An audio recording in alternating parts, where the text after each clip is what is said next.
Hey everyone, before we dive into today's episode, I want to take a moment to tell you about something that has become a daily part of my own practice, Young You Organics White Sage Smudge Spray.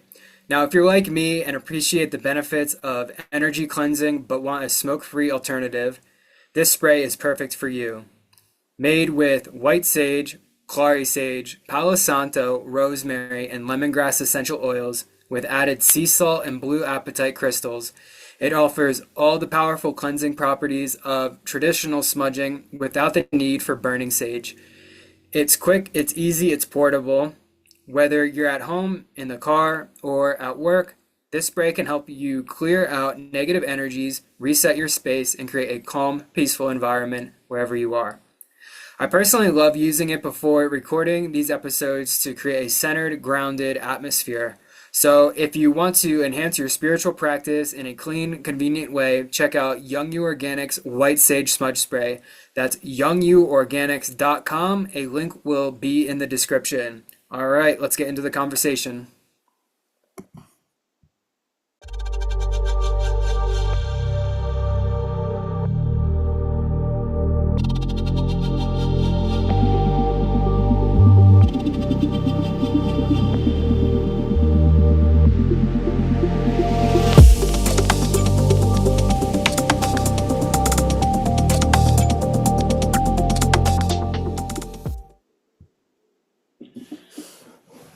Hello, everyone. Welcome to another conversation with myself and my co-host Melissa. It's me.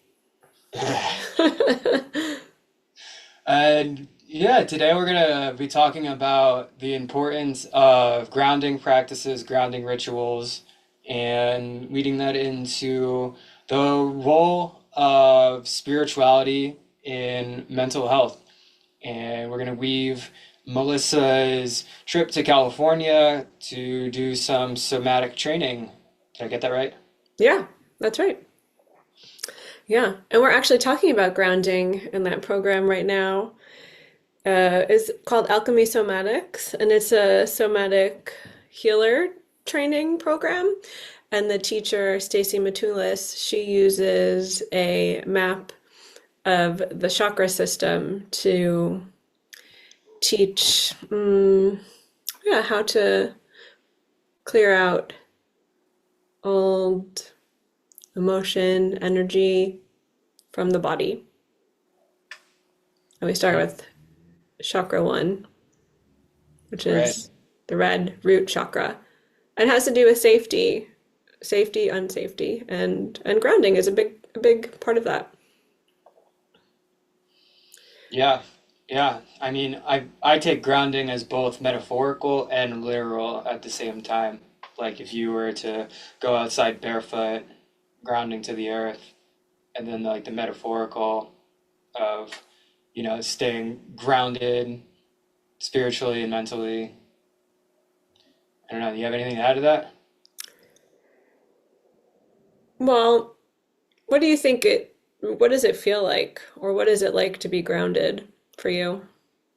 Um, the feeling I get being grounded is calm, relaxed, and that I would say the mental state is calm, relaxed, not really focusing on worry, understanding I can't really control anything, letting go of control, and having faith.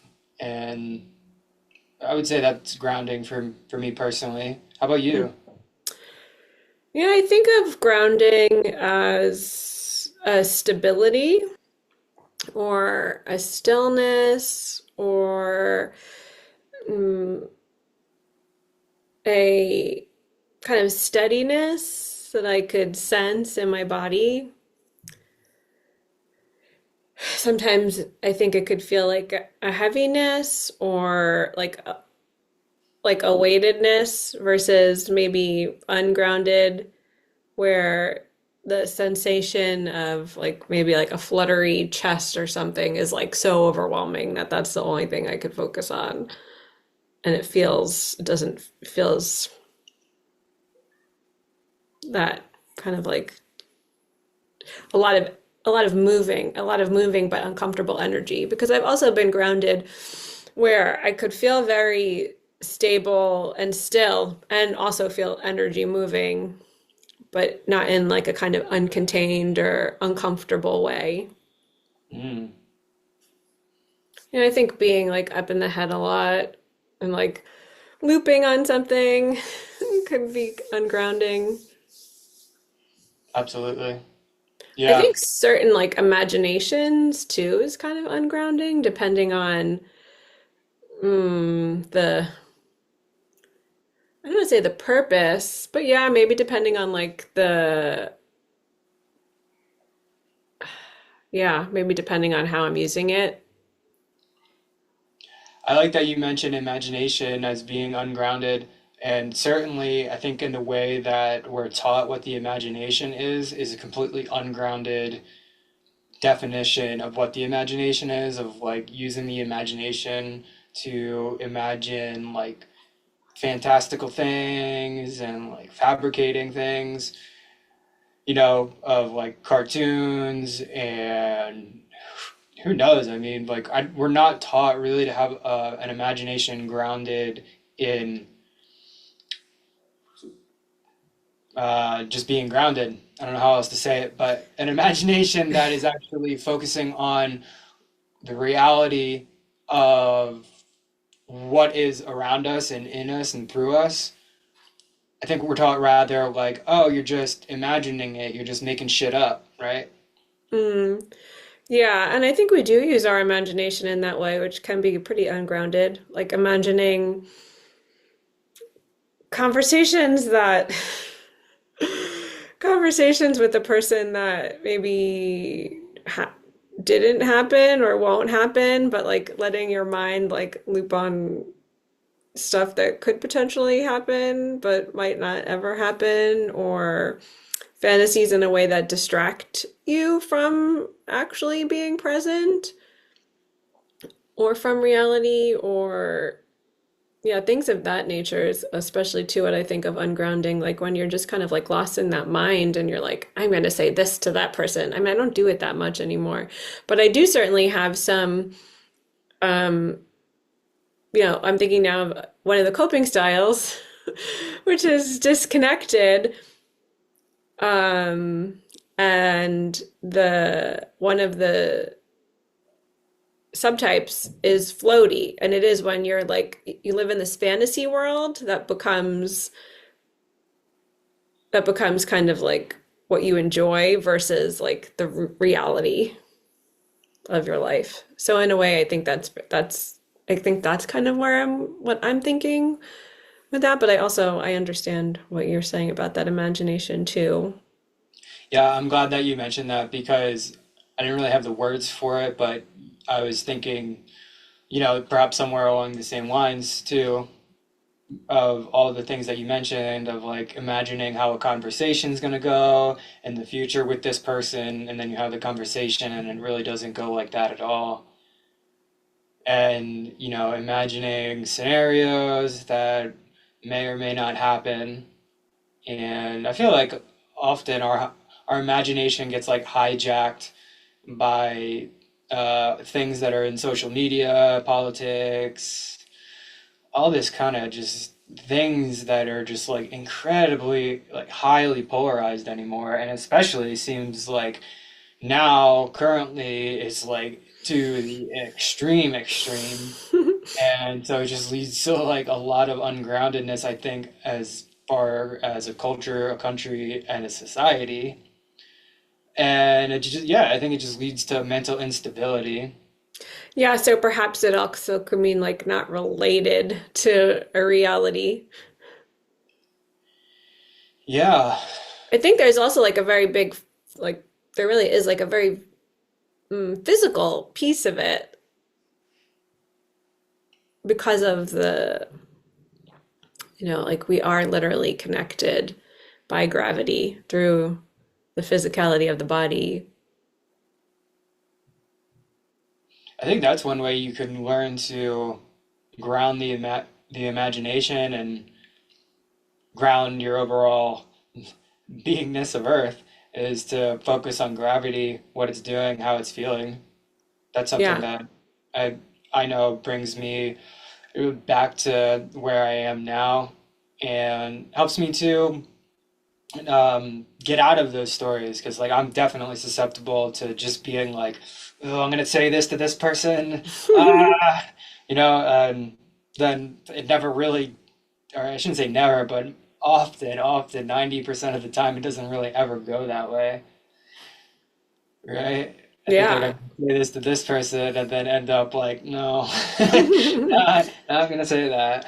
Yeah. Um, I mean, the imagination can lead to a lot of fear as well. Like if you're off, envisioning all the worst case scenarios of things that could happen to you. I know I often have to times have to um myself to reel my imagination back in when it comes to things like about my health and stuff. mm. Like what is here and now and present. And I think that's one of the things that being grounded also does. It really helps us to be in the now, present, here moment. Yeah, absolutely. I think that is grounding. That's like the both literal and I don't even know. Can you even draw a metaphor out of that? But probably metaphorical as well. Um, you mentioned how the imagination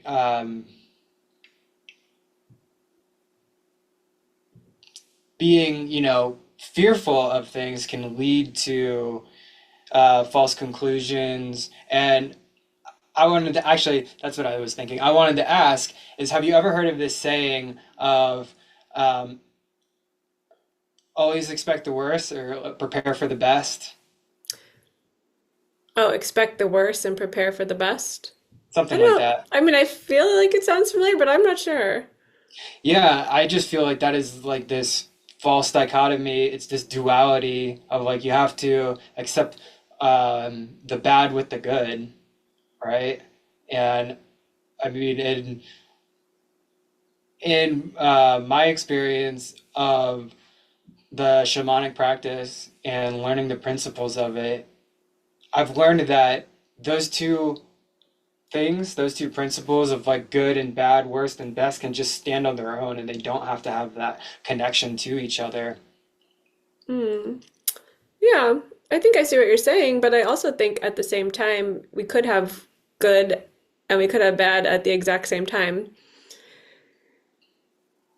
I think personally, I feel like a practice of mine is like learning how to hold both things at the same time.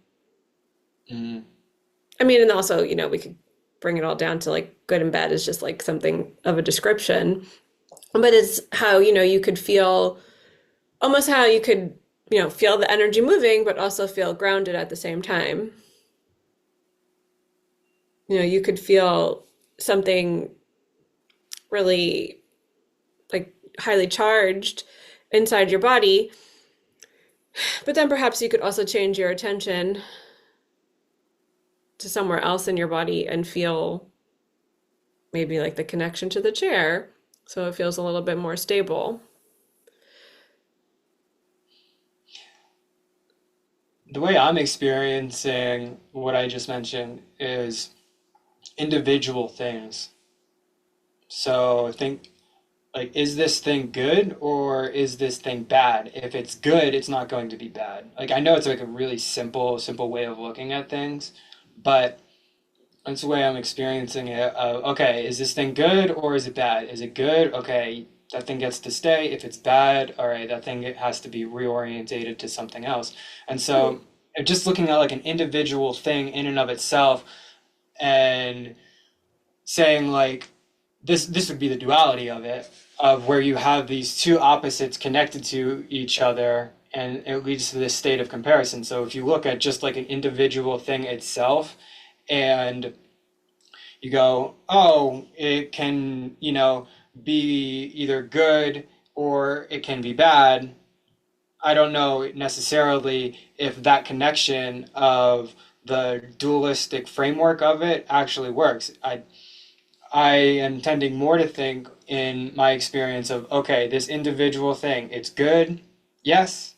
All right, it's good. That's like what it's capable of in its definitions. And then shamanically exploring it as, okay, I understand that it's not really good or bad. It's what it does that we can describe as that effect. So then looking at what that thing does and then understanding, okay, this thing can be really described as good.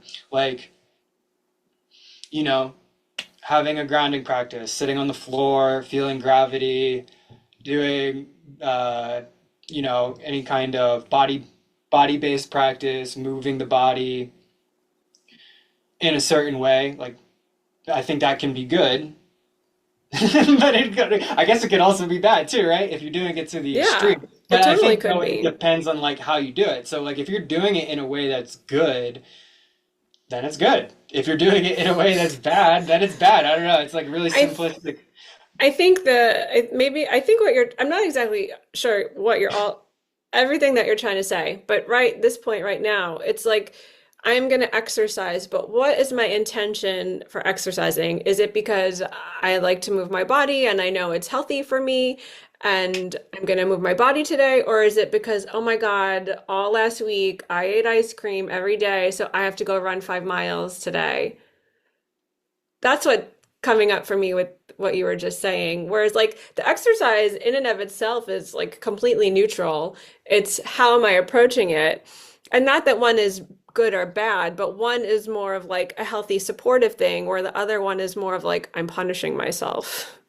Yeah, yeah, I want to explore this more. So just like in terms of exercise, I mean, it's something I know very well, and I know that like exercise in and of itself is a spirit. That's how I would frame it and look at it.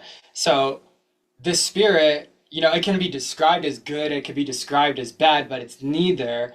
Its effects are, in this instance of like the individual thing of exercise itself, it really depends how, like you said, your intentions and how you're going to practice it. Like, are you exercising for health? Or are you exercising to try to play catch up because of last week you ate all kinds of ice cream and then you're going to punish yourself for it for with exercise and going running? It's like one's healthy, one's probably not so healthy.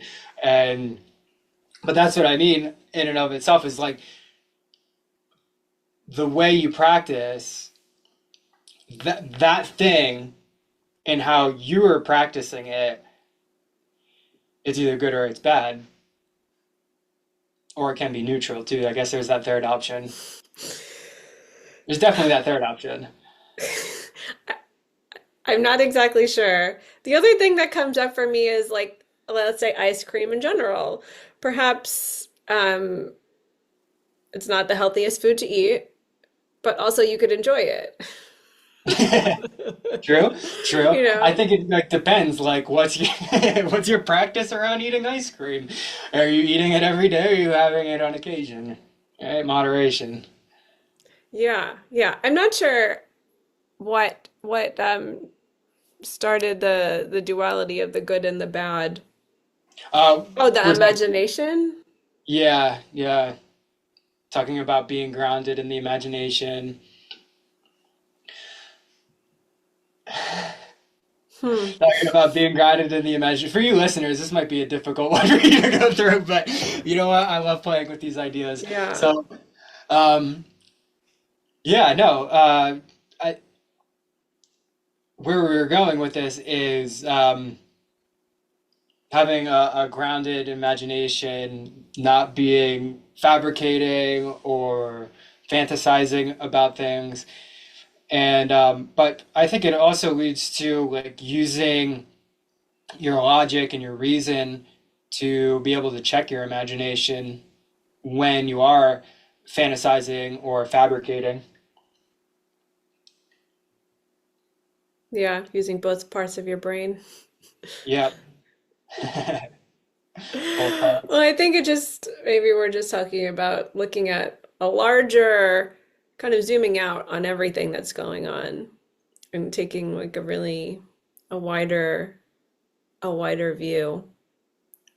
which I feel like could be a very grounded practice, right? To recognize that not everything is kind of what it seems on the surface, or not a feeling isn't necessarily bad. It might be uncomfortable, um, but there's kind of like a wider context for everything that's happening. Mm. Yeah, I think it's way more nuanced than just good or bad. I think though thinking like something, I'm like completely doing the 180 here, but I think that yeah, thinking that something can only be good or bad is really misleading. I would say, okay, today's election day, right? Now, I think politics in and of itself is neither good or bad, but the way that I've seen it being practiced is pretty freaking gnarly and annoying too. I'm tired of the spam.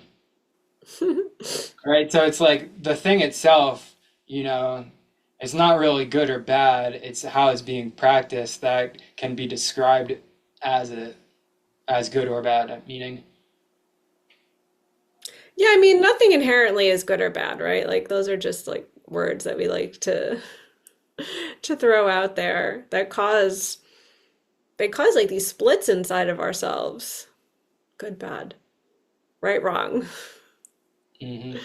Right? It is a very kind of like rudimentary style of thinking that again doesn't allow for any nuance or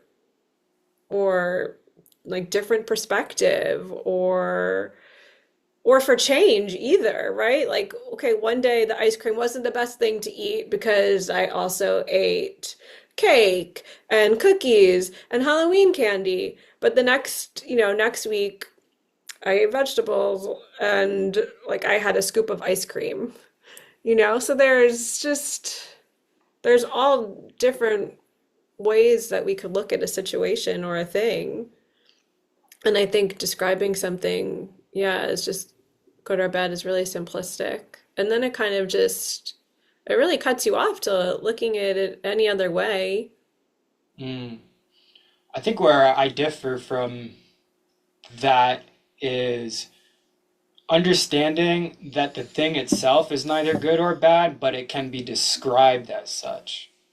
So, Well, that's what I would say. I mean, I don't think anything in and of itself is good or bad. That's a description. That's yeah, not like the thing itself.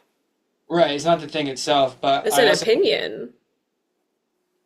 sure, in a way, but I also think that um, when you're going to describe it, it's important to, be truthful and accurate around what the description is. Like if it's something where, it's causing like a lot of instability and you're saying like, okay, this thing is bad for me,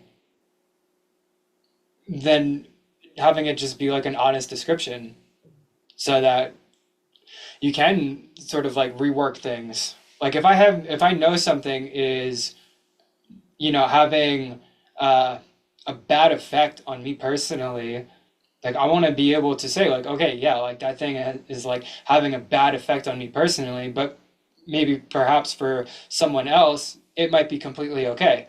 So like I don't want to say like the thing is good or bad. I just want to say like it has a bad effect on me. Yeah, I mean, I don't think I was not saying that. Oh, sorry. That's okay. Um, but yeah, I think like this extreme polarity is leading to a lot of ungroundedness. And I think it also affects us. Well, I know it affects us mentally for sure. And I think a way that we can really ground all of this in spirituality is understanding that no matter what we want to think, we're not really separate from it. Even though I want to separate myself out from all of the things that are causing me to be ungrounded.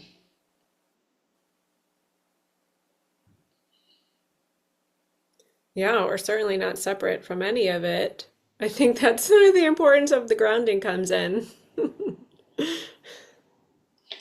Could you share your grounding rituals and techniques?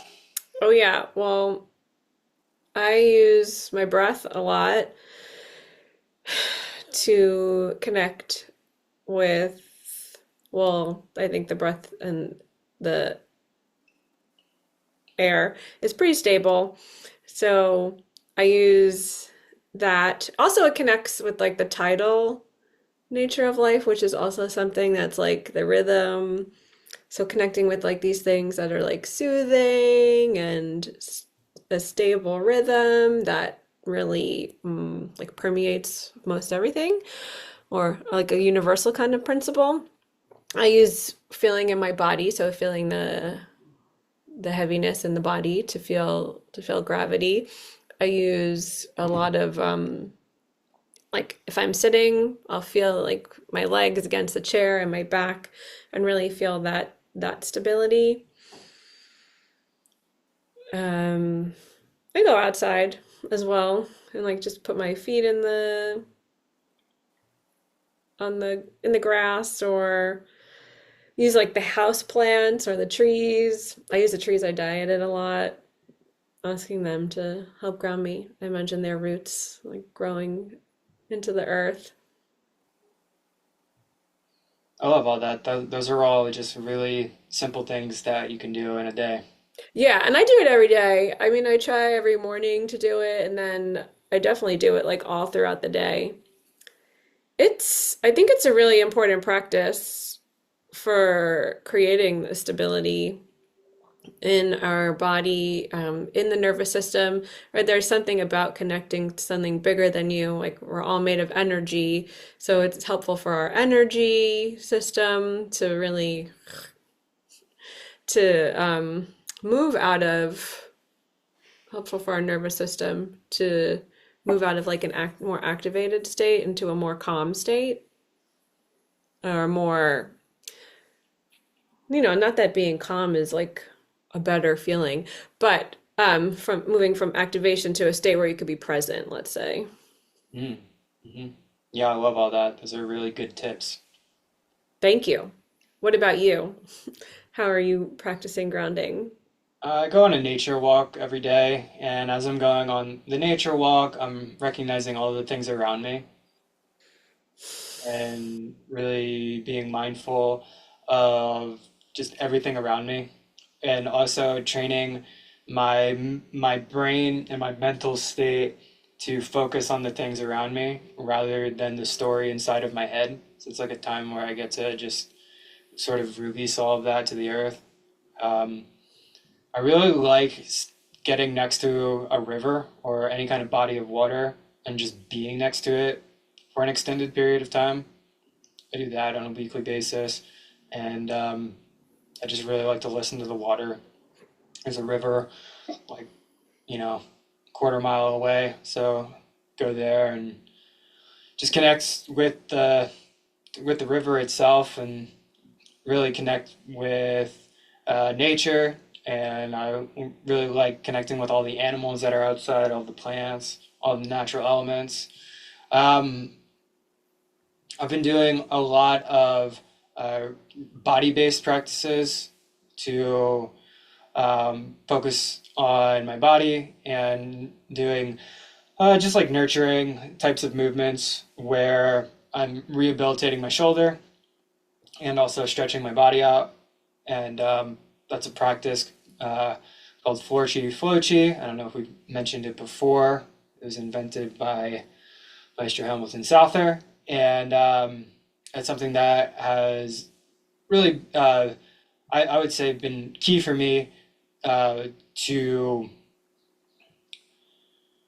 ground my body and connect with it and just feeling my whole body and stretching out the fascia and gaining more flexibility. And I also have been, as I'm eating, more so, I can't say it every time. Sometimes I'll be in front of my laptop when I'm eating, but I've been trying to get better at making a rule of at least once a day having a meal where I'm like not in front of any kind of technology and I'm just Mm, focusing on the meal itself and like the cooking of the meal And the plant medicine ceremonies are grounding for me. That's always an intention in them. So those are the ways that I like to ground. And I also there's another one too I think is worth mentioning is just prioritizing sleep, getting to bed at a consistent time. And for me, that's been around like 8:30. I wish I could go to Pretty bed at 8:30. pretty early, and My getting up kids at a don't want to go to bed. yeah, it's definitely more tough with kids. But and Hmm. I just like I don't even set an alarm. I just want to get up at a consistent time. So, I've just been like training my body to just say like, okay, I'm gonna give you body whatever kind of sleep you need. So here you go. And then just getting up when I get up, and it's usually Mm. around like 5:30. So I'll sleep for like 9 hours. I noticed that I need more sleep, I think, probably than other people. And I used to do this. I haven't done it in a while. I would like to start doing this again more consistently, but you can do this inside the house or outside the house. Um, I used to go to this park and go sit on these rocks next to the stream at least once a week, and I would do a grounding ceremony with a grounding stone that I have that I actually brought with me. I love sitting on rocks. Yeah, there's something to it. Yeah, I have some rocks I sit on in a park near my house. Mm, As you were talking, what came up for me is something that Stacy talked about with our training is that like mundane things are like the realm of the physical, and mundane things are what help us to ground, right? So like eating, drinking water, cheers. brushing your teeth, watering your plants, putting your clothes away, Mm. all of the kind of like everyday tasks. And I really loved when she talked about that because we've talked about this before, how, spirituality could sometimes be like up there. It's happening up out there, but no, actually it's happening all over the place. And when you take care of the basics, um, then I think that does allow for like a more kind of like expansive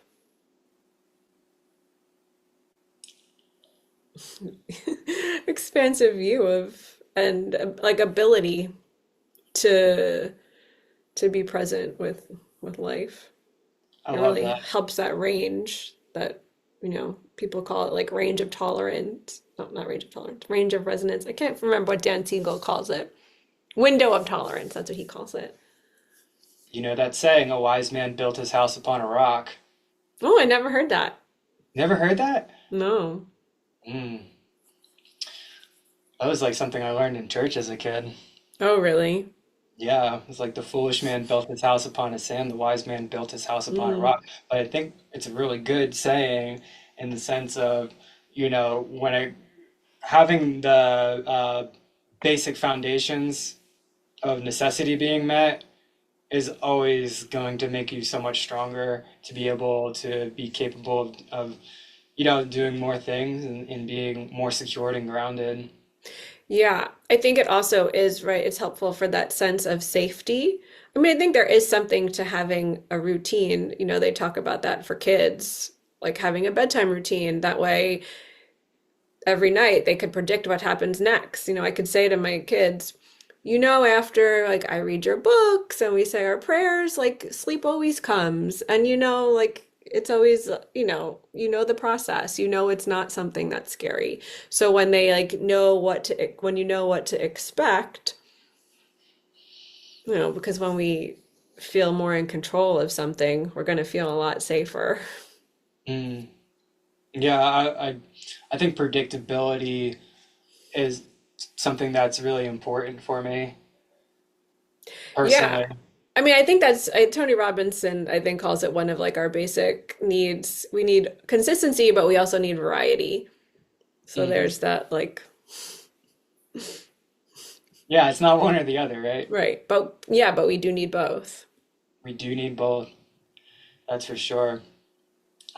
I was thinking too of having that strong foundation of the, daily rituals that you're going through each day to be able to frame it as such as it's grounding you,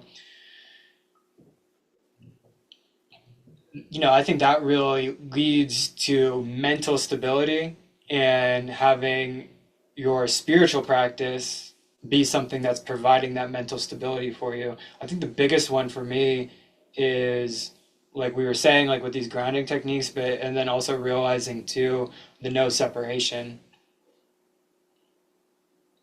right? Like if the politics or whatever thing, the internet connection is like ramping me up and getting me agitated, in a certain sense, I'm reacting to it and I'm allowing that reaction. Well, And I and mean, then I'm bringing in the grounding to be able to calm that. yeah. I mean, I think it's normal. It's only normal to have like a feeling or a sense or a charge in our life force based on what's happening, what we're doing, what we're seeing, what we're experiencing, what we're sensing. Um, I mean, sometimes it's hard to say is that I wouldn't necessarily think of that as being your reaction, but I think like smashing your computer screen could be your reaction because you feel that, right? Or like then going and lashing out at somebody. I mean, it could be your reaction, but I'm not sure how much sometimes we have control over that. I think what we do have the control over is like to sense, oh, wait, I'm feeling like an activated charge here. So, yeah, let me focus on grounding. And also, like, it's okay to have feelings and sensations. I think that's just only part of being a human. Yeah, totally agree. We have like a nervous system that that really delivers some pretty intense sensations. Yeah, for real, for real. I was thinking that understanding how I'm not separate from society itself, or, I'm not separate from these things that are causing me to react. If I can understand that I'm about to react to something, perhaps then I could shift my thinking elsewhere. But I think it's all about that awareness. And like you said, I Yeah. don't think I could necessarily control a reactionary state, but perhaps I can at least be aware of it. And when I'm aware of it, meaning like, I want to clear that up. Like I can't control things that might cause a reaction in me, but perhaps if I'm aware that I'm going to go into a reactionary state, I could advert that and place my focus on something else. Even though that one's really tough for me. Like this internet thing has got me fired up. Yeah. Yeah. I think what I was trying to say is right. It's kind of what you're saying, but I think it's the sensation and the feeling. I'm not sure how much we could actually control that. I don't think we can. Like that, I don't think we can. But right, I think what you can control is, oh, I have that sensation. I'm aware of this sensation. And I know in the past I've done this. Right, so now I'm going to take a breath, or maybe like 20, or Mm. I'm going to invoke the sanctuary. I mean, I think that's where we have the sovereignty. I'm not sure if can we like control like really what's like happening in the sensation, in the feeling. I don't think so. I don't know. I don't think we can either. I don't think so. I one of the things that I wrote down, and it's part of this list of 5 things that I've been reading pretty much every day for myself, and it's I'm willing to release some control of my life.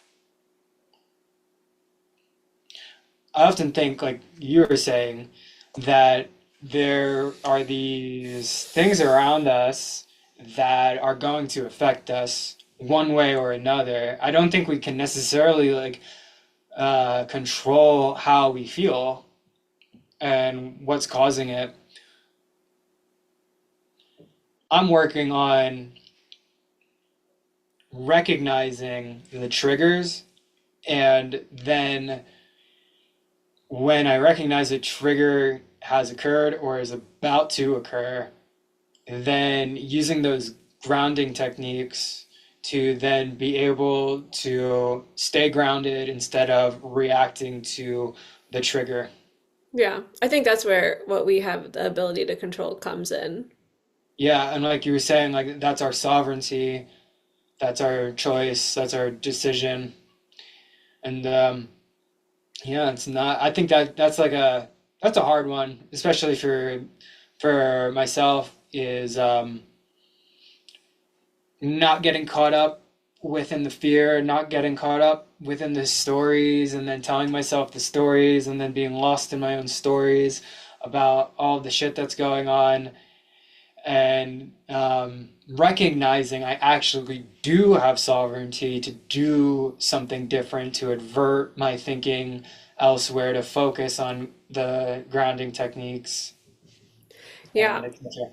I think it comes from like actually being present with what's happening, with what you're feeling. I think not you, but all of us, myself included, Hmm. we we get, we live in a culture where like feelings and sensations are really overridden a lot. In school you have to sit down no matter what, and whether your body is antsy, they want you to sit crisscross applesauce. There's the sayings like you get what you get and you don't get upset. Yeah, You know, big girls yeah, don't cry, boys don't cry. And then I think that leads to, well, I'm feeling this way, like this must, like that leads to all like the mental insanity, yeah. not It's like, actually feeling that energy in the body. yeah, it's like, oh, I'm feeling this way, and then people are telling me I shouldn't be feeling this way. What I am feeling must be bad. And like, I gotta fix this, but like, how do I fix this when no one talks about this? So I gotta fix it up here, or I And gotta then, find a way to fix it up here with my brain, right, and which then is like, not the tool. It's not the tool right, to fix the feeling.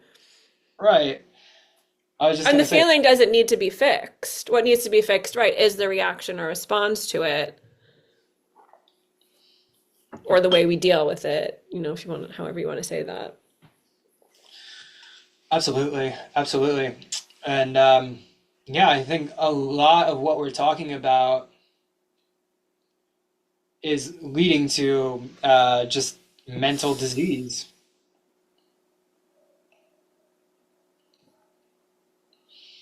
And I also think too how like I think that there's a lot of things that are like really legitimate in the world of psychology, but what I think it's a lot of it's missing is like the spiritual aspect of it.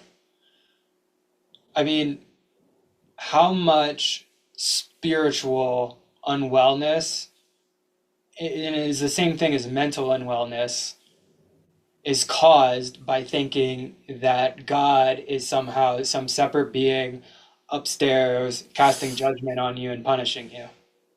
Yeah. Yeah. I mean, I think in general, like spirit has been removed from life. Yeah, I mean, it seems I don't know for sure, but because I don't want to like ever speak in absolutes, but it definitely seems that this has caused a lot of mental instability and ungroundedness. Yeah, isn't that interesting? Because I feel like spirit these days, you might think of as, I might think of it too, like as new agey or crystals, and Yeah, it's kind of like I totally forgot where I was going with that. Like this airy fairy thing. it's When in like F actual, you. yeah, when in actuality, it is just everything that there is. I forget where I was going with that. I don't know what that thought was. It happens. It Yeah. happens, that's for Yeah, sure. that thought I just do it all like the left time. the building. It's out floating in the atmosphere with the spirits taking it somewhere. Thank you, spirits, for taking that. Funny, funny.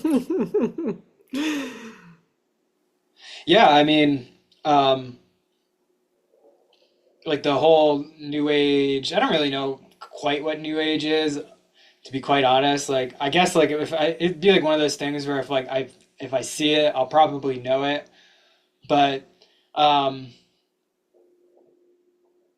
yeah, I just going back to what I was saying, I think that in dealing with illness, there is a spiritual aspect of it. And to address the whole illness holistically, you have to address what is spiritually awry Yeah. within self and others. There's a lot of spiritual awryness. Oh yeah.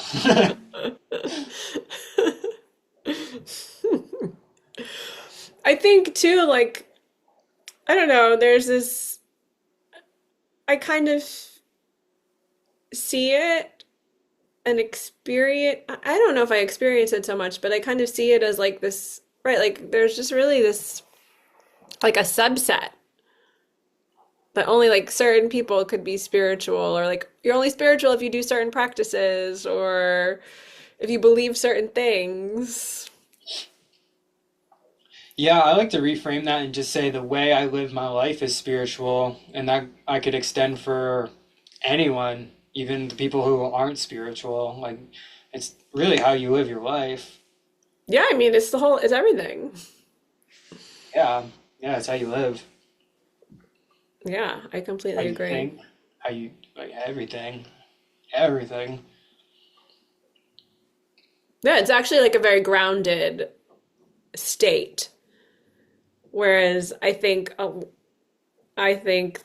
maybe going back to that new age kind of idea, I think that it could look like ungrounded, perhaps.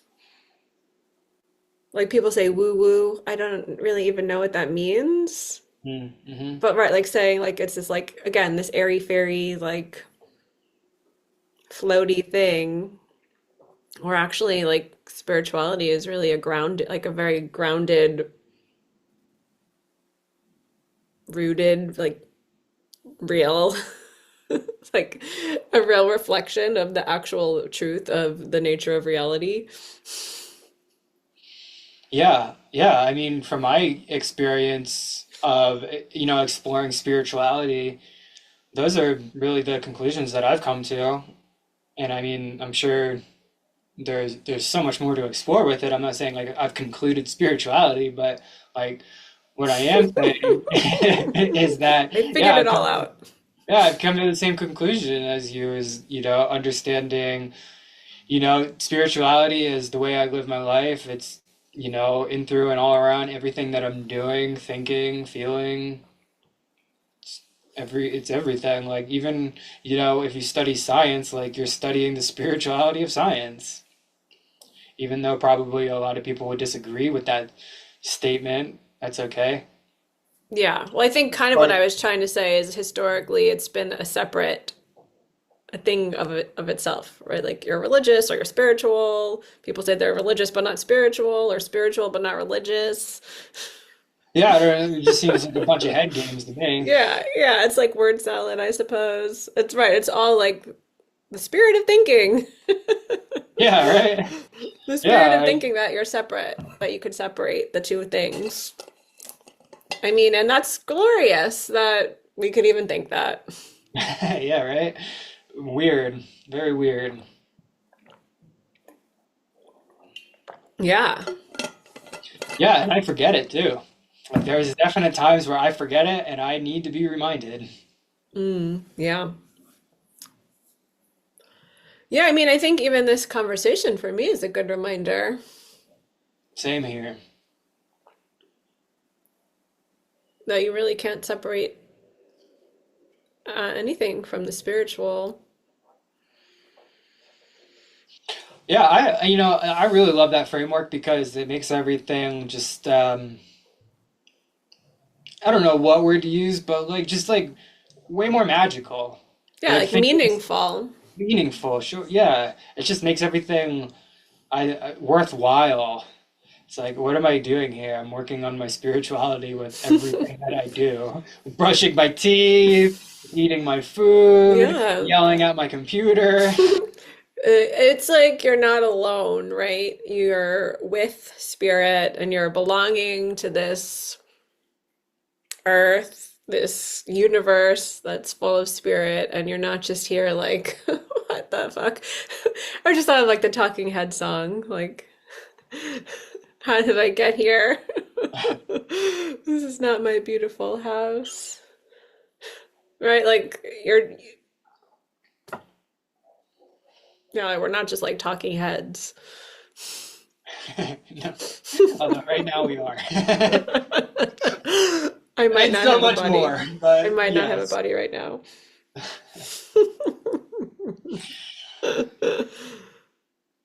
Mm. Well, I don't know if I have anything more to add. Do you? No, I think my spirit left the building. Yeah, yeah. I don't know. I think I said everything that came to mind about grounded, being grounded, and the role of spirituality and mental well-being, and understanding the truth of reality, that we're really not separate from the universe, we're really not separate from God, we're really not separate from this whole shebang. Yeah. I mean, maybe grounding's just re-recognizing that, right? Yeah. Re-recognizing our connection and allowing that to nurture us Mm, and really help us with our health. absolutely. Amen. Amen. All right. I think I am done too. It's election day. I need to go do my civic duty and stare at my ballot and Yeah. figure out which way the wind's gonna blow. Yeah, I gotta figure that out too. That way. That just what was that movie with Rodney Dangerfield? That just reminded me of that when he's like goes to college. Do you know Rodney Dangerfield? He might be before your time. I mean, like, I know of it, I know of him, but yeah, I don't know if I've ever seen like a movie. No, you know what? Caddyshack. Was he Oh, in that? yeah. Oh, yeah, for sure. I really like Caddyshack. The golfer. That was good. Bill Murray. Apparently, I don't remember all of it. I know I've seen it. I think the movie I was thinking of is called like Back to School. I think he's like standing on a diving board and does that thing. Oh, I don't know. I gotta rewatch I feel it. like vaguely I remember that scene. Like an iconic scene. All right, all right. Now we're just getting nonsensical. Well, everybody, thanks for tuning in to this conversation. And we're grateful for you listening, for watching, for being here. We'd love to know what you, any of your thoughts on this episode, what came up for you. Do you have grounding practices? What do you think about what we shared today? We'd love if you leave a comment or a like or share the episode. Yep. Thank you, everyone. And yeah, thank you. Bye.